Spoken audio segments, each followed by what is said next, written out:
we get started. So today we are talking about AI and how you can use it for your interior design business. The first question, of course, is what is AI? Well, AI is artificial intelligence. You probably already knew that it stood for that.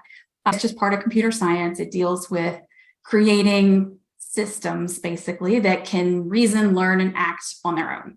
It's been around for decades. In fact, there are early examples of AI from as far back as, the 17 and 1800s, even really basic concepts of it from way further back than that. So back into antiquity, people have been coming up with trying to figure out ways to make machines help them do things and learn and do things for them.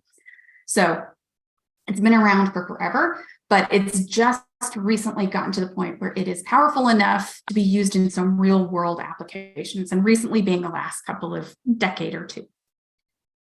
So there are a couple of different types of AI. So I want to start with, what is generative AI? We're just going to do a quick review so you have a good foundation going into this. So generative AI is a type of artificial intelligence that can create new things. So this is the one everybody is talking about right now. They are talking about how the AI can create pictures, it can create text or music or videos. It looks like it came from humans. So generative AI learns from existing examples and then uses that knowledge to make new things. There's the traditional AI, which focuses on solving specific problems using data it's been given.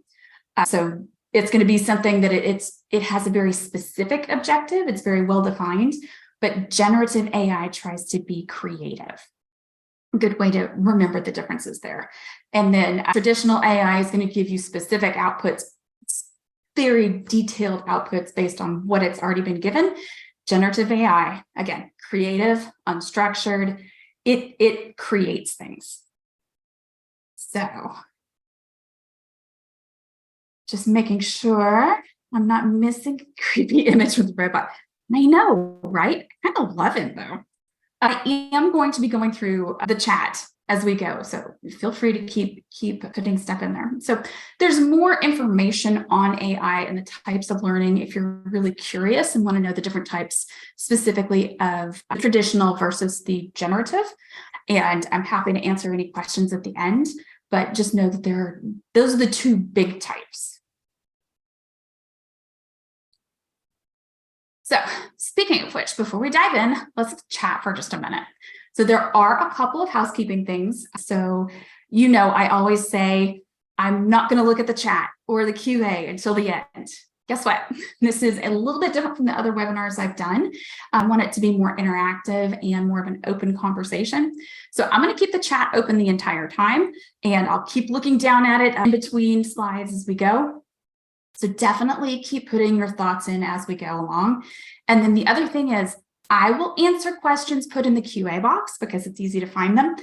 If you ask a question in the chat instead, so the QA is questions and answers, the chat is the webinar chat. If you ask questions in chat, it's at your own risk. I'm not necessarily going to catch them. I can't promise I'm going to remember them at the end and remember to answer them, I guess. So if you put it into the Q&A box, I will be able to do that. That is specifically where I'm going to be looking for the questions and answers at the very end when we get to that section. But our chat in between, you can put directly into the chat. So the chat is for conversation, and the Q&A is for questions that you want to make sure that I see it and I remember to answer it. So I'm going to start with this question right here. Tell me, what have you seen or heard about AI that gets you excited for the future and how it can be applied? What are some ways that you're hoping to be able to use AI? Go ahead and take a second to pop that into the Q&A, or I'm sorry, into the chat box. There we go. Ooh, blog and content generation, 3D models. Yes, that one's a great one. Blog content, quick picks. Graphic designs is a great way to do it. Leanne, VR is actually part of AI. We're going to talk a little bit more about that later on. Difficult emails. Oh my gosh. I love using AI to help me write things.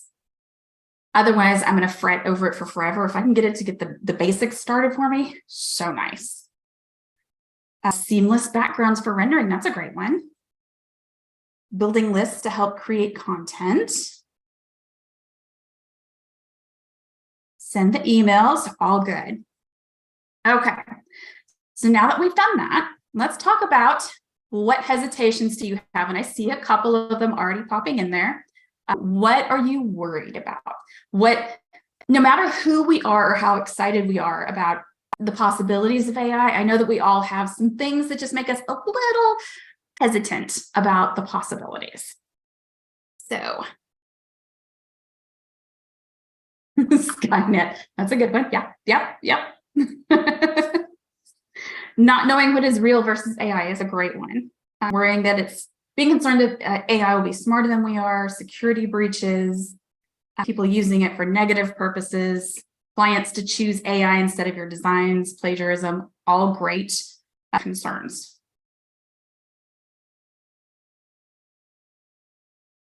Oh, Stephanie said it doesn't always give actual true facts, but they sound correct. Let me tell you, we're going to talk about that too. Okay, so my next question for you is, what types of AI have you actually tried? And keep in mind that AI can be anything from you have used Siri or the Google Assistant or Alexa for Amazon, all the way through all kinds of other stuff. If you have a car that has self-driving capabilities or that can let you know the lane assist type things, braking, those are all actually types of AI. So you can get pretty broad with the ways that you have used AI. Lots of little ones, ChatGPT, Canva, and ClickUp. Talk to text, yes, that's another great one. In car.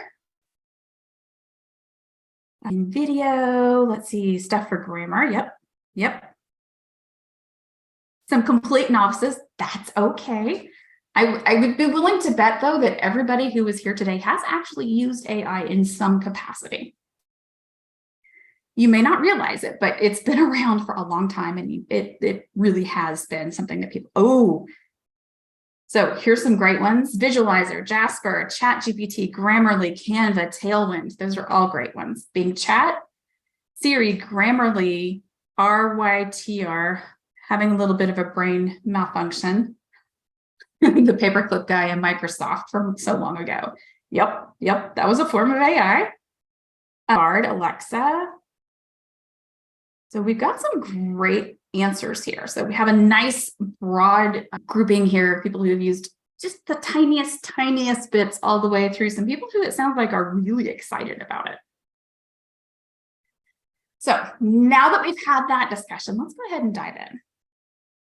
So the first question, and I know that this has already been popped into the Q&A, should I be worried? And I also saw it in the chat. Should I be worried about what AI is going to do to the interior design industry? In one word, no. In a few more words, well, AI is a valuable tool that can support interior designers in their work, but it's important to remember that the magic of design lies in the hands of talented humans. There is always going to be a need for the actual talent that you have. So I'm going to move over here. I'm going to move right in front of my notes is where my face ended up. So AI has made significant advances in the last few years. It's revolutionizing many industries, but there are certain fields that are just going to be irreplaceable. The human touch is absolutely needed in it. And interior design is one of those things. AI can assist interior designers in their work, but it can't replace you. One of the primary reasons that we have interior designers who cannot be replaced with AI is because the design, and you know this, it's a highly creative process. And it has that unique blend of technical skills and artistic flair. And I don't care what you say, AI is not going to be able to replace that for a very, very long time. Could it possibly eventually? Maybe, but I really feel like it's not. It's going to require so many things to get to that point. A successful designer has to know how to visualize a space, create a cohesive and functional design. It has to meet the needs and the preferences of the client. And all of that is just, like I said, a level of creativity and artistic ability that AI cannot replicate right now. Maybe in the future, it'll be like the Jetsons. Even the Jetsons, though, needed people to do real things.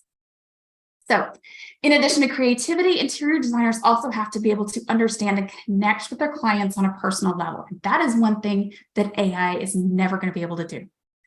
You have to know your clients' lifestyles, their budgets, their personal tastes, to be able to create a space that truly reflects their personalities and meets their needs.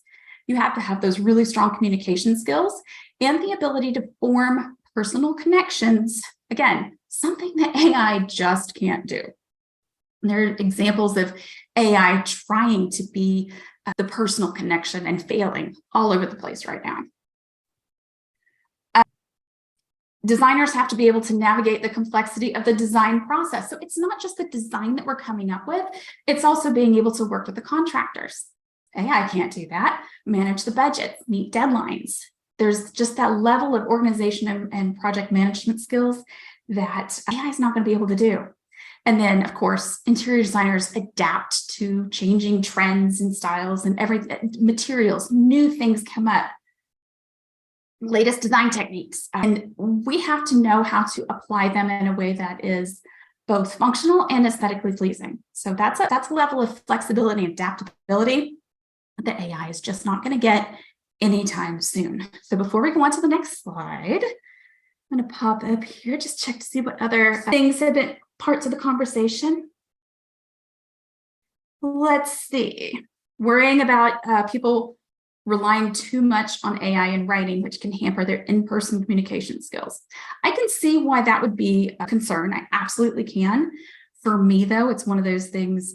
I am better at talking things through out loud than I am typing things, and I am able to show things and express things when I'm talking to someone in person that I just can't do if I'm relying on AI. I don't ask AI to do all of my writing. I say things like, hey, could you take this and make it more that. So we're going to talk more about that in just a little bit. So this is what AI cannot do for your business yet. Speaking of misinformation out there, brain-computer interfaces. Now that sounds kind of funny, but I actually have found a number of articles online referencing brain-computer interface technology and how it has become an increasingly popular tool in interior design. This is actually a quote from that website. You can Google it if you want to. Just Google AI and interior design. It's probably going to pop up in a bunch of different articles. It's not just this one. And basically, the information that's out there is that, oh yeah, it's going to bridge the gap between the physical and digital and do all of these things. Kind of. BCI is a technology that does exist in a research capacity, and it essentially allows for direct communication between your brain and a computer or other devices. It uses sensors on your scalp or implanted in your brain to detect electrical. Try that. I'm going to get a sip of water. Try that. That started talking too fast and tripped over myself.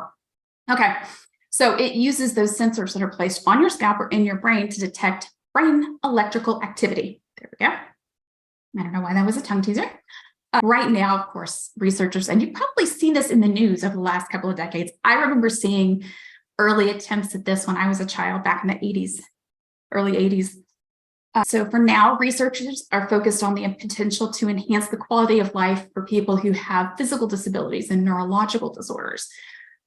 Could it eventually, down the road, be used for something else? Yeah.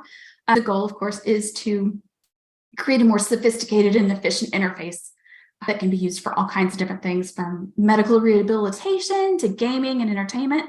So could it theoretically be used to pull in information about a space? Yeah, theoretically. Again, I don't see this happening for a very, very long time. And everything right now is focused on medical uses for that. And Melissa said, it sounds so creepy, chips in our brain. Yep. And I have seen way too many sci-fi movies and read too many sci-fi books and watched too many sci-fi shows.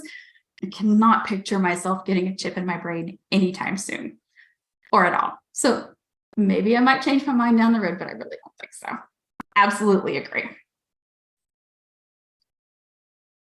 All right. Hope you agree too. Good. We're on the same page there. So let's talk about what AI can already do for your business. It can help you with space planning. It can help you source materials and other products for your designs. It can help you do some trend forecasting. There are some schedule management assistant apps out there. Meeting notes. This is a huge one for me, and I'm going to talk about it more in just a second.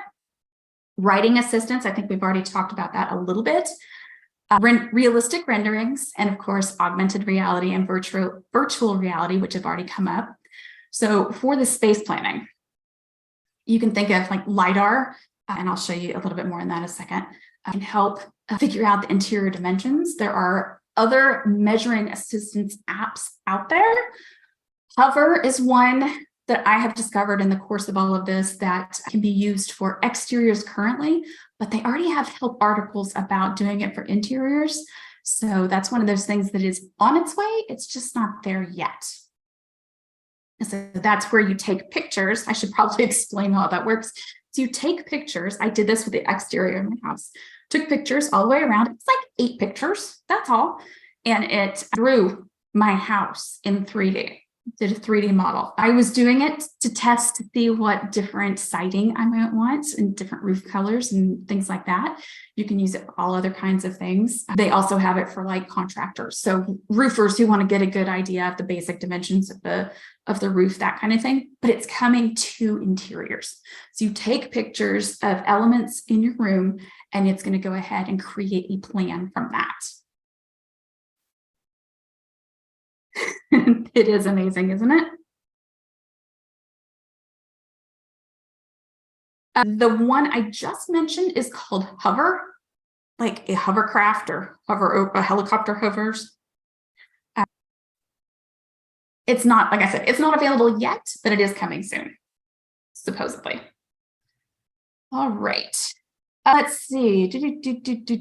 Some other things specifically, you've got writing blog posts. I saw that in things that people have tried, writing social media posts. I like to use it for writing prompts. So when I need an idea, I can ask the generative AI, what are some ideas that revolve around this? You can use it to summarize things. You can use it to assist with business plans. So this is something, and I'm going to tell you this, it is Poe, like Edgar Allan Poe.com, has some little bots that have been built around AI. And it's really cool because they have one that is for business plans. Would I use it to generate an official business plan? Probably not, but would I use it to run some thoughts through it and get some ideas and see how things go? Absolutely, I would. I already have and have come up with some great ideas, and I might just put into play down the road. It helps you think through all of the aspects, and just instead of, hey, I have this great idea, I'm going to do it. It helps you work through all of those questions. So the one that I found that has the business plan writing bot as part of it is Poe, Poe.com. It is part of Quora, if you're familiar with that. Yes, Poe.com. And it is amazing. They've got some fun bots on there too. There's one that's Embellish Bot. You can put a simple sentence in there and it'll make it all kinds of old English fluffy. For real though. So let's talk about what all of this looks like. How can AI-powered tools help you? The second two on here, we're going to talk about more further on down the road, but you already, pretty sure most of you already know, you can create 3D models and simulations of your spaces. And that's how you're going to be able to utilize that all different kinds of ways in your design process. You're going to be able to analyze data. You're going to be able to figure out what the trends are, what the preferences are, demographics. You can use it to help you generate personalized design recommendations to make it easier for you to create your designs.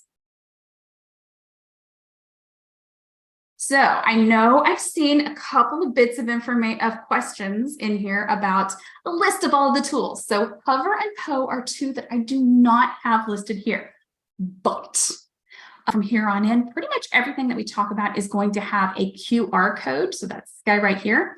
If you pull out your phone, turn on the camera and hold it up, it will scan it. It should tell you right away what the link is, and then you can go ahead and open it in your browser. And that's something, and I did it here instead of creating a list, because that's something that you can always come back to this replay and play it again and find the things that you need and scan them and make it easy for you to find. So the first one, we have already talked a little about it. This is Canvas. So Canvas is an app that you can use the LiDAR feature of iPads and some iPhones to scan a room. So you just wave it around, basically. It gathers so much information. It gathers all of the different points. It puts them together into a 3D map, essentially. And then that can be, you can have them turn it into 2D CAD drawings. You can have them turn it into 3D CAD drawings. So if you wanted a model for your chief architect, for example, you can do that. Or if you just needed a flat model and you're going to do other things, absolutely can do that too. This has been around for quite a while. I have talked to designers who've used it. And they've been pretty impressed with it. So see, there we go. Canvas is fantastic. That's great. So like I said, Canvas is just going to be that app, and it's going to take that information and make your life so much easier. So you don't have to take every dang measurement. Or if you're like me, you take measurements, you forget some, but if you've already scanned the room, you've got a pretty good idea of what it's going to be. Same thing with a couple of the other apps that are out there for measuring. Is it perfect? No, probably not. Is it pretty dang good? Probably. Can it help supplement those times when you forget to take those measurements? Absolutely. Let's see. Oh, that's perfect. Thank you, Carolyn. She said that it is about an inch, within an inch accurate when she's compared. And Jamie said that Canvas does guarantee the dimensions. So something to keep in mind. I've got some mixed reviews there as far as the perfection of that, but you don't have to have AutoCAD at all to use Canvas. All right. We do have, of course, speaking of 3D renderings, the Mydoma visualizer, which is awesome. I absolutely love it for its rendering capabilities. I can't reproduce this level of rendering in my current software that I have other than this. So I had some software I've been using for years. I can't do this in that. And I certainly can't do it in the amount of time that it takes to do this. So always something to remember.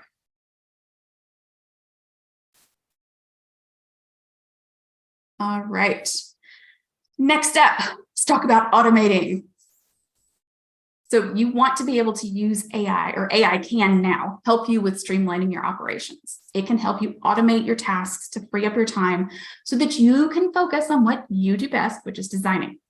You can use these AI tools when you collaborate with clients and other professionals to improve accuracy, increase efficiency, and shorten project timelines, which all of that means better profit for yourself. So, a couple of things when it comes to automating. You have Zapier, and I want to point out that Zapier doesn't just help you automate. So Zapier takes information from one app and sends it to a certain place in another. That's in a nutshell what it does, so that you don't have to be the copy paste person. It just happens. And they help you automate all kinds of things. They also have an absolutely amazing blog. It has all kinds of ideas for all kinds of things. I subscribe to the blog. I don't do a lot of zaps, but you better believe I read this blog regularly because it's got some great information there. If you scan this QR code, it's actually, I set it up so that it would take you to all of their posts, all of their blog posts that they have on AI to help you get some more information and some more great ideas there. So Zapier automations can be things like somebody purchases a package in your Mydoma studio. The information is grabbed and sent to your email marketing list. It could be sent to your Google contacts. I've done that so that when I have a new client created, this is another one, when I create a new client or edit a client, it sends the information over to just my regular contact list so that when I'm out and about, I have that information close by. Although I will say, now that I can just push the button in the Mydoma mobile app, a little phone symbol right beside somebody's name, and call them if I need to. Really don't need their phone number in my contact list. So if you don't know about that, by the way, when you use the mobile app, this guy right here, if you have a client's phone number in there or a vendor or whoever else, if there's a phone number in there and you're on the mobile app, if you have the appropriate things, it'll work on web too. But generally we need it when we're on mobile. So there's a little phone icon that pops up right beside it. Push it, you'll be able to call them. All right. This guy right here is my new best friend. So Otter AI. Again, you can scan the QR code right there. It'll take you directly to it. Otter AI is everything I have been wishing for as a product manager for Mydoma and never had. It's also everything I ever wished for as an interior designer and never had. So what Otter AI does is it takes notes. So it records the audio of your meetings. It takes notes. It does a transcript. It'll automatically capture any slides that are there. It'll generate a summary. It'll generate that transcript. You can highlight things in it. So if there are things I want to remember, I can do some highlights. It'll summarize the highlights that you did in a side panel. If there are action items I want to remember to do or my team needs to do later, I can just select those, and there's a whole list of all of the action items. I sent Otter AI to a meeting that I was not able to attend earlier this week, and it recorded everything for me. So it's also great for those times when you when you can't be at a meeting, but you need to be part of the information gathering. Stephanie loves it too. Great to hear that. I think it's amazing. And the fact it's a memory saver, a time saver, an accuracy saver. It's all of those things. So it can work for Google Meet.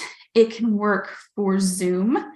It can work, you can just do, if you download the app, you can do a recording on your phone. So even if it's just you're sitting there talking to your clients or your contractor on the site, you can do a recording, grab all of that information, and now you know what everybody has and what everybody's points were that they agreed to. So where this comes into play, those little nitty-gritty details that you're like, totally going to remember that. I'm not going to have a problem remembering that at all. And then the next day you're like, oh crap, I don't remember that. That's what this will help. Always let people know that you're recording them before you start recording. That's the same reason that Zoom has this meeting is being recorded when you join the webinar live. It's to let people know you should always, I cannot stress this enough, always let everybody know that the meeting is being recorded. When it comes to Google Meet, when the Otter AI joins the Meet, you have to let it in. If you don't let it in, it can't come in. Same thing for Zoom. So if I don't let it in, it's not going to come in. I've seen people send not Otter specifically. I don't remember the name of the program that it was, but there are other note-taking apps out there. I've seen people send them to their webinars for them. So they send their bot to the webinar to take notes, and then that seems a little excessive to me. I'd rather be there in person to ask questions or just, catch up later, but to each their own. Let's see here. So generative AI chatbots. It's going to be something like OpenAI, which is what this one is. I've played around with this since January is when I discovered it. It gives you a way to type prompts and get written responses. So you can see here I said, write a blog post that explains why contractors, and then I misspelled should, work with a professional interior designer, blah, blah, blah, blah, blah. And it'll give you basically a blog post. If you don't like the tone that it used, or if it's too formal or too stiff, you can ask it to make adjustments. So you can say, make that a little more friendly, or make it more upbeat, or make this sound. One of my favorite tricks is format this in a way that a kindergartner could understand, but also format this in a way that my 95-year-old grandmother could understand. So I like to have that range of different things to be able to choose how I want to do things. You can do it several different iterations right here in the same chat. OpenAI does keep it all right there for you. It saves it. which is really nice because, like I said, since January, I sat down and within, I don't know, 45 minutes, had an insane amount of blog posts basically written. Would I copy and paste them directly from what the bot said onto my blog? No, but it's pretty good. And again, like we said before, the accuracy is something that you're always going to want to take a look. Do not just copy paste and go, oh, well, it must be true. Definitely take a look at it and make sure that it says what you want it to say. So there is that level of double checking things before you put it out there. Right now, the OpenAI ChatGPT, you probably heard of, relies on information that it has been fed. That information is pretty comprehensive, but it does not include anything that has happened in the real world in the last couple of years. So the last few years, it doesn't know what happened yesterday. You can't ask it for information based on trends in the last 2 years, for example. It's coming, but it's not there yet. Right now, it's read every book and everything that was on the internet before up to a certain point, and it has all that knowledge. But it's also getting fed new information by all of the people who go and put in these prompts. So it's gathering information that way right now. So it's very limited in its comprehensiveness. Definitely still need to do all of the double checks on that. And there is one more caveat. There is a caveat that I want to point out. Don't put private information into any chatbot. If you wouldn't say it out loud in the middle of a crowded room, don't put it here, because this is still gathering information and you don't want that information to get shared. This is anything you put in here can be accessed because it is still learning and improving. It can be accessed by the humans as well as the bots. So make sure you're putting in good information and not something you want to share. I'm sorry, not something you don't want to share. Let's get that right. So Chat AI is perfect for getting writing assistance. It is great for checking on the time here. I'm talking a lot. It's great for summarizing transcripts. I mentioned that earlier. You can write presentations. I've done this several times. Brainstorm blog posts, social media post ideas, check your SEO, all kinds of things. You can ask it to do just about anything you can imagine. The better the original prompt, the better the output. You can ask it to help you change things up as you go along. Like I said, can you make this more diplomatic? There are times when you need to say something to a client that you're like, I'm mad at the client, but I need to say this in a way that doesn't come off as I'm slapping them, you know, that kind of thing. So you need to be able to put things more diplomatically, simplify explanations, all kinds of uses like that. Let's see. I see some questions there. Definitely, if you have questions that you want me to come back to, pop them over into the Q&A. Otherwise, like I said, I will miss it. So SEO. I don't have a great example. There are a ton of example prompts out there for how to do that. More about that here, just a second. Find my mouse. There we go. So we talked about OpenAI. Bard is another generative chat. Bard is different. Bard is Google. OpenGPT, ChatGPT, OpenAI is something completely different. 2 different languages, 2 different things, not related. So it's kind of nice, in my opinion, to be able to go back and forth. They're slightly different. Bard is newer to the chat world, but it's pretty good. And it gives, like I said, those slightly different answers. I like to combine them. So I'll ask OpenAI and Bard the same question and see what their responses are, and then kind of go from there. I never know where it's going to take you. I can put, hey, create a presentation in each one with, I need the presentation to have these bits of information, send it off to do its thing, and they come back in different formats. I have created scripts for tutorials. I have created, oh gosh, anything you can think of that has writing, you can pretty much do.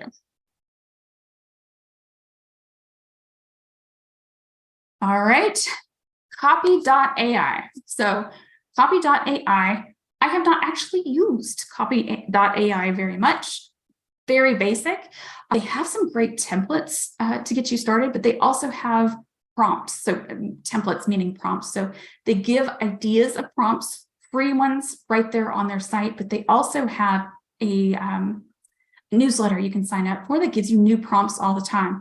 And this is where getting those ideas for things like, remind me to come back to that BARD thing about where it's supported. Getting ideas about how you want to say things or ask things of the chat GPT to get the best and most creative results.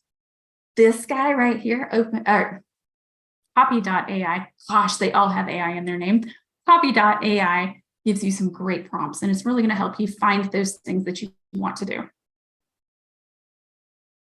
So actually, let's get back here to BARD. I do want to point out right now, BARD is, like I said, it's Google, but it's only available on personal Google accounts. So this is on my personal email that I signed up for, who knows, however many years ago, that Gmail account. I can access BARD there. So I actually have two browsers open, one where I'm logged in as my business self and one where I'm logged in as my personal self. And that's how I access them both.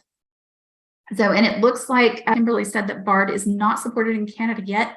BARD has only been released really, really recently. It has not been out very long at all. I would say in the last couple of months. So expect to see it expand quite a bit in the future. All right. So other ways that AI can help you right now, it can help you create unparalleled client experiences. You can create immersive virtual reality experiences for your clients. We've talked about this. I'm going to give you a chance to try it out here in a second. That's going to let them visualize their projects in a more realistic way and make more informed decisions. And then you can also use AI-powered tools to provide real-time feedback and support to clients. So that's going to be at that time when those notes, you can record your meetings and keep track of notes to get that feedback in real time and then use it later. So if you scan this particular QR code, it's going to take you to, you're going to be able to look at this room in VR. If you look at it vertically on your phone, the gyroscope, you can turn around and it'll let you see everything. If you turn it horizontally, so landscape on your phone, it's going to split it into two. And the reason it does that is if you have a set of VR goggles, you pop it in there, and when you're looking at it, it's going to be like you're in the space. So kind of like the gyroscope, but much more realistic and immersive.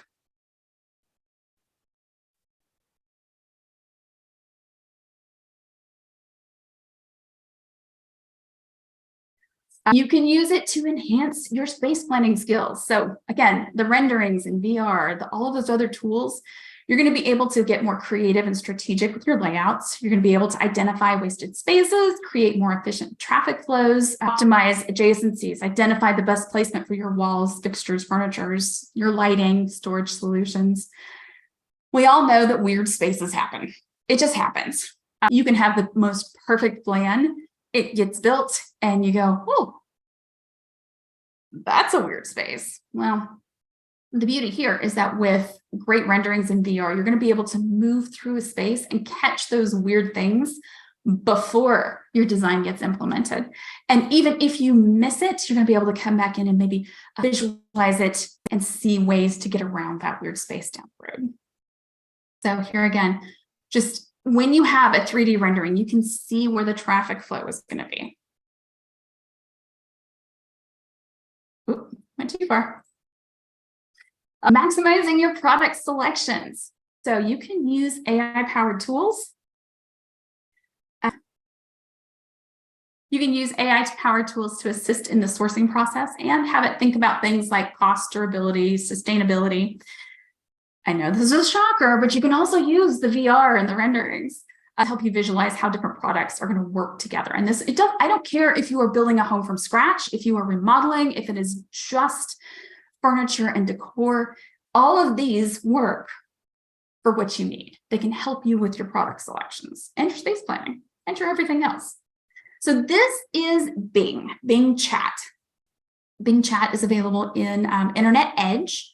So you can use it, pull it up, go to the chat, and you can be very specific. You can say things like, I need a blue quartz countertop with lifetime warranty that can be found near blah, blah, blah, blah. And you can scan that right there. It'll take you to the information on it. So you can see here, it ran 3 separate searches. It is connected to the internet because it's Bing. It is Microsoft's search engine.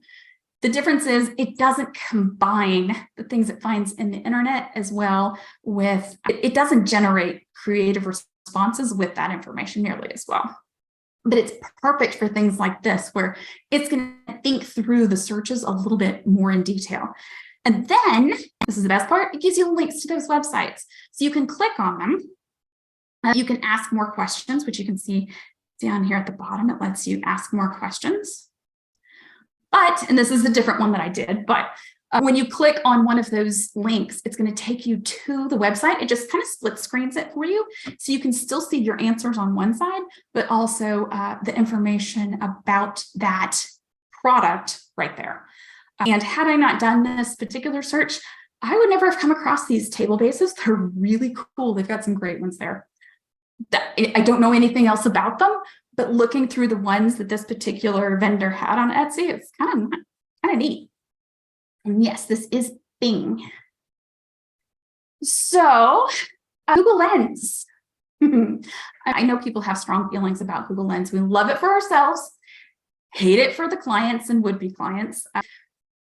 For your clients, and this is gonna go back to the whole discussion that we already had about AI and should you be worried about what this means for your clients deciding, oh, I don't want to hire them. They're not hiring you because they want to do it themselves. They're hiring you. Your clients hire you because they need somebody else to do it. Remember, designing is art. I like to say that I have paint, I have brushes, I have canvases, I have inspiration, but I am not going to be able to go out and paint that perfect reproduction of a girl with a pearl earring. In fact, mine would probably look a little bit more like a stick figure. If I got that far, I can paint-ish.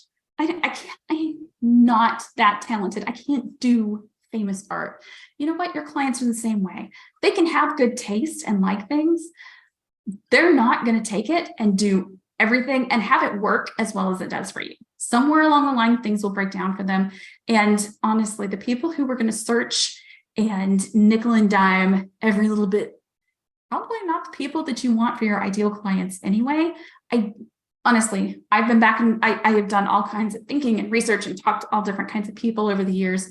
I'm not worried about this. Google Lens is cool. It helps you find individual things. It does not replace the designer. Can they copy your look? Yeah, they could. They could also do that without Google Lens. So I am not worried at all about this. And hopefully I am still connected because it got real quiet in chat. So AI can also help you predict the future for your business. So thanks, Paxton. You can use AI-powered trend forecasting tools to help you stay ahead of the latest trends, differences in color, style, materials, anything else that might be important to your business. You can analyze the competition to see what they're doing and stay ahead of the curve. And you can track the needs of your target market so that you can create designs that meet those needs. And right now, this is all more about creating those smart prompts in things like Bing and OpenAI and Bard than it is using like specific apps for it. They're coming. They're definitely coming. Right this second, it's about getting really, really creative with your questions in the oh, good. I sent everybody down an AI rabbit hole about having actual tools that are already ready to go, but they will be there. All right, now we come, oopsies, got a little ahead of myself. We come to the point for the questions, which is where I'm going to bring up the Q&A. If you asked a question, in the chat and I didn't answer it, you might want to scroll back and pop it over into the Q&A, because I'm not going back through the entire chat. Just fair warning, I'm not going back through the entire chat to pull those questions out. I did see a request for a list of resources with the QRs. So you are going to get a replay. You're going to be able to put it into, pull it up on YouTube. fast forward to the parts that you care about and scan those QR codes if you didn't get a chance to do that already today. All right. And trust me, it is much faster to do a scan than it is to remember where you put all of the different bits and pieces of all the different resources. So how does Hover compare to Canvas? Hover is going to require pictures. It's not something you scan. I don't know yet. Because it's not available, I haven't had a chance to play with all the intricacies. The videos look like it's going to be pretty good for basic space planning purposes. I wouldn't use it yet for actual construction documents, if that helps. All right, LIDAR. I will spell it for you. It is LIDAR. And at one point I had it kind of like radar, but LIDAR. It uses light to do things. So I had it typed out somewhere with the full description of it. I don't remember what it's called, but nobody calls it by the full name anyway. So LIDAR, LIDAR, as far as I know, and there could be new apps. I have not checked recently for Android. There could be new mobile apps that will let you use LIDAR, and then those could be turned into Canvas things. Right now, it may still only be available on iPhone and iPad. All right, free AI products out there. Tons of free products. Most of the ones I mentioned today are free. There are a couple that are paid. Otter AI, totally worth whatever it costs to go pro. I think it's $20 a month per user. So if you're the only person who needs to record your meetings, then you can record all of those for $20 a month. Absolutely, I would pay that in a heartbeat. I wouldn't even consider it. Like, there's no question in my mind. Let's see, a couple of questions about where Bard is available. Question, how do you send Otter to another meeting? You link Otter up with your calendar. So I have it connected with my Google Calendar. It has my meetings, and the meetings that have the Zoom links, it can go there. The meetings that have the Google Meet links, it can go there. If you're on a computer and need to have it join a meeting that you've already started, whether it's specifically, I know I did this the other day in Google Meets, you can copy the meeting link, and there is a browser extension. You can just paste it in there and it will come and join you.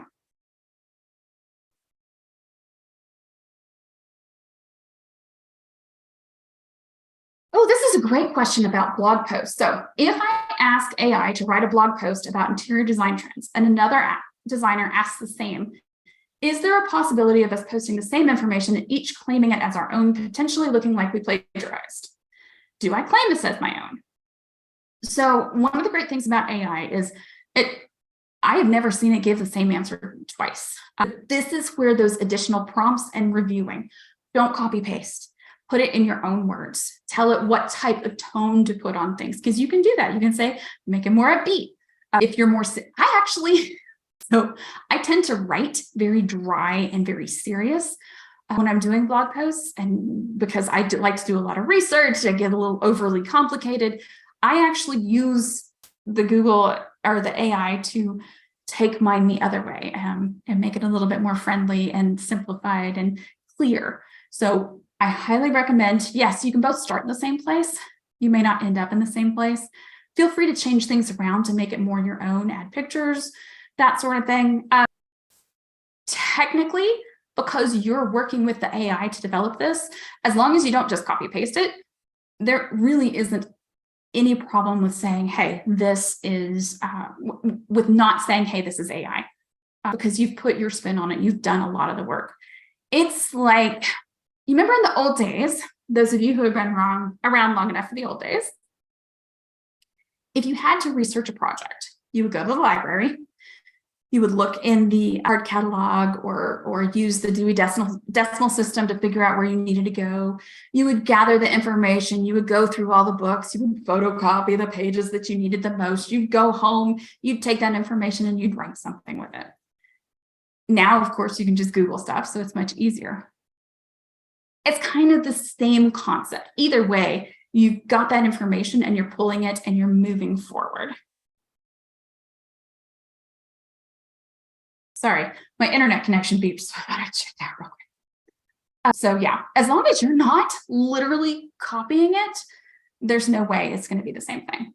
Same points, yeah, but that can happen anytime that you write a blog post about a similar topic. Next one is, how do you use the VR and the visualizer? Well, so the visualizer is something I use. I don't use it a lot. I'm not going to be the best person to answer that question. But if you pop over into your studio, you can click on the resource center and then select ask support, and they can give you that information. Or just really what I would do is check out the help articles that we have on it first. You don't want me to answer that question because I'm going to have to go look it up and try it out first. Chrome doesn't have this feature like Bing. Technically, no. It is specific to Internet Edge. Again, I've gotten to the point where I'll have multiple browsers open. We all do it anyway.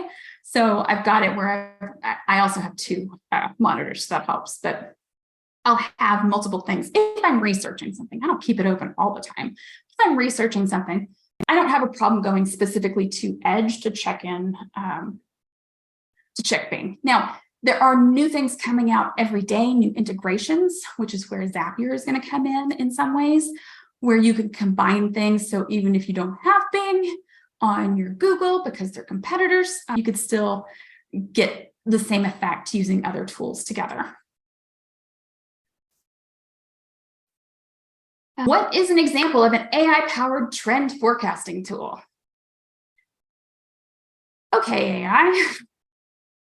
Could you please use, based on this information, predict what the next 10 years are going to be like, or the next 2 years are going to be like? It's really, right now, it is mostly about asking questions for the generative AI. Bing gives you kind of a good answer. It at least gives you its reference points. Bard and OpenAI are going to give you just based on the information it's gathered. So like I said, there's not a specific, here is a tool that forecasts trends for you. Unfortunately, it's a lot more manual process, but it's not as manual as going out and doing the research yourself. So what colors are popular? Anything that you want to know, you can probably put in there. What is Search Labs on Google Lens? That's a good question. I don't know. I will have to find out. What can we use to track the needs of our target market? Which AI is best pleased? There isn't going to be a single thing. There is not one particular tool in existence today that I can point you to and say, this will do it for you. It's going to be things like, having things that can crawl the internet and pull information, search engines.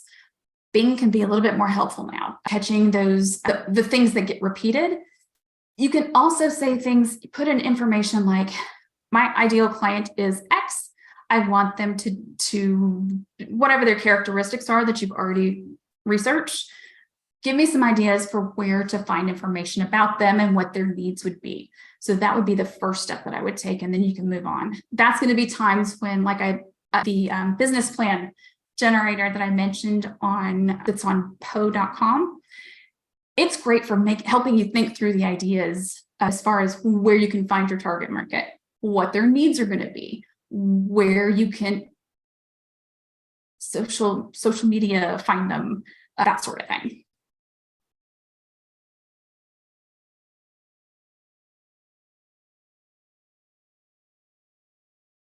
All right, can we put in an output from Canvas into Mydoma's 3D rendering? I believe so.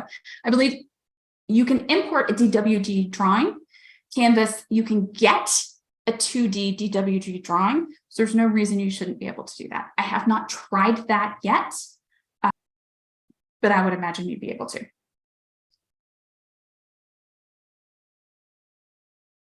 Otter is a transcribed voice notes app. It's a question. Yeah, pretty much it is, but it does great. It's not just, the nice thing about it is it's not like just voice to text. You can listen to it play it back. Like if it has something that you're like, I have no idea what this is even saying, you can play the audio back. It also can track the different people in the conversation, especially if you are in something like Zoom or Google Meet, where it knows all of the different people and it can figure out which person is talking when. All right. We are just about out of time, and we've got just a couple of questions. So I'm going to zoom through these last few really quickly. What AI tools are best for marketing interior design? So it's not so much about, I have this magic tool that's going to solve all of my marketing issues. It's about the tools that you use to help you decide what you want to talk about on social media, what content, what prompts, all of those things. That's where the copy.ai that I mentioned a few slides back is going to come in handy. They're really good about helping you with content. Another one would be Jasper. I don't have the website on me. I haven't used it, but I've seen a lot of information about it. And I think a couple of people mentioned that they had tried Jasper. So hopefully that answers that. Let's see here. Oh, and the automations, so that if you have the content, you can set it up to automatically post when you need it to. Do we give credit to AI when it writes something for us? Same as a photographer getting credit. No, I mean, you can. Did it write the entire thing? Do you credit every single source every time you do a blog post and you do research for it? If so, feel free. This is one of those gray areas right now. We're going to have to see how it shakes out. I don't typically, because really I'm just using it to help me refine things. I'm not asking it to flat out write things for me, if that makes sense. I would give a photographer credit. I would not give the photographer created that thing. It's just it's a picture of what I did, whereas the AI, the generative AI, is more giving you information. Now, if you start using it for images and stuff like that, you should probably give it credit if you have it generate things for you. You need people to know that that's not whatever. Is OpenAI an app or a website? Yes. So it is a website. They do have an app. If you scan the QR code that I had on that one, it'll take you to the website, and then you can figure out what you need to do from there. I believe that they just announced they had an Android app. I could be wrong. That may be a different one that I'm thinking of. And follow up on the other question, does AI give you its sources? Sometimes. And that's why I like Bing if you need actual specific sources. Google tries, and it will give you, the Bard gives you a little bit more information. OpenAI does not. I have not seen it give sources. I haven't tried asking it, though, for its sources, so it might if you asked. I will say that Bing does an amazing job of giving you the links in a format that is creditable. So if you need to copy it and put it into a formal research report and submit it to a teacher, you could. All right, that is all of the questions. I was only 4 minutes past time, and since we started 3 minutes late, I'm only 1 minute past time. That's the way that works, right? Thank you all so much for joining me. If you don't already know about Mydoma, I can't figure that there are very many of you who don't, but feel free to go and try things out. QR code there for that. We will be sending out a replay in a few days. By the way, we tend to do, shoot, my brain just disappeared. Captions, we do captions on those. There we go, so that you have the words. It makes it easier to scan through the times. So thank you again so much for everything. And Leanne, I'm going to check on Search Labs because I'm fascinated. I don't know what that is. And I will see you all again very, very soon. So thank you so much and have a wonderful rest of your day.